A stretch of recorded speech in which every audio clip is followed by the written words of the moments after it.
Hey everybody, how you doing? Have a video for you today. The whole point of this video is why you need to have a vintage look, or why you would want one, or everything you need to know about it. I'm going to go into the whole history here, what it is, why you need one, and all the different variations you can get.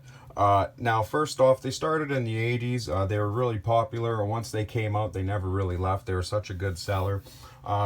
You might recognize this one from my intro. I actually use this for my intro trick in all my videos where I'm doing it over the green background. I'm actually using this vintage look right here because a brushed vintage look is much easier for tricks. I like the squareness of the body, but it's not square and sharp like a 32 replica. It's just the right amount of square. It's rounded on the edges. It just feels right. I absolutely love these vintage looks. You can get them without slashes, or you can get them with slashes. The slashes are that. I have a nice brass pipe insert inside this one, brand new, never used. I just keep it like that. And I have a couple brand new ones I've never opened, so I'm just going to keep them as is. I even have one that I actually customized. Another great thing about the vintage look is totally customizable also too. I made this Venom one. I've been using it. Fingerprints are sticking like crazy to it, and it's already starting to tarnish. I cannot wait. Got the double torch Zippo insert.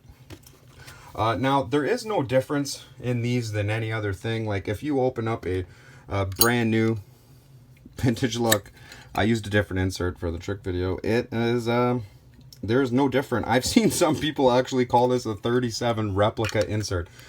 Just to show you, this is a insert from an Armor Zippo that I just opened recently. You can see there's absolutely no difference in the insert. Absolutely none. It is just a regular insert in there. You got to watch this. This was a guy on YouTube who's got some subscribers. I'm not going to throw anybody under the bus, but he opens one up. It's an unboxing vintage look video. He opens one up and he's like, "Wow, look at this, a 37 replica insert." He thought it was some different insert. Like, I don't know what that guy's on, but that ain't the truth, man. It's just this. It's called a vintage look because it's modeled after an older Zippo. It is not an exact replica because the exact Zippo it's modeled after didn't even look like this. It's completely modern with the 5-barrel hinge. The one thing I don't like is over the years what they did change was, you see, they used to have the patent number. You can see on these two Zippos here, because they're a little older, the last year they ever did it was for 20. So if you can get a vintage look before 2020, get it, because it'll have the patent number.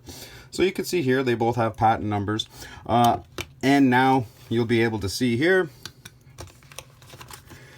that now they just say vintage. They don't even say replica, because watch this. A 35. That's how you also know this isn't a 37 replica, because a 35, right here in my hand, 35 will say right there, replica, 35 replica.